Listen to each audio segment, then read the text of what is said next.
Ole sole zatetan nordabil ordu honetan, zazpi morrozko alkalarturik bastarraken komodetan.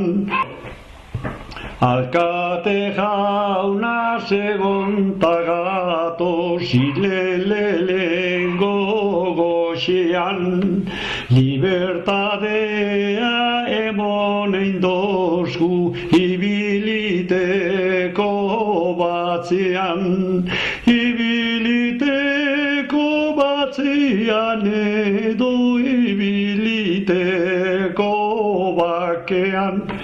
Santa Gedaren alabarantzat abestutera noani, nok esango dau zer pasa eban munduan santari, bera bizi izan azotatuta kendu izio zan bulerrak, iztan batean ez dala zion gorpu duztian odola, gorrotoaren inderra jendean bihotz gogorra, San Pedro berak uratu zion saltari gorpu duztia.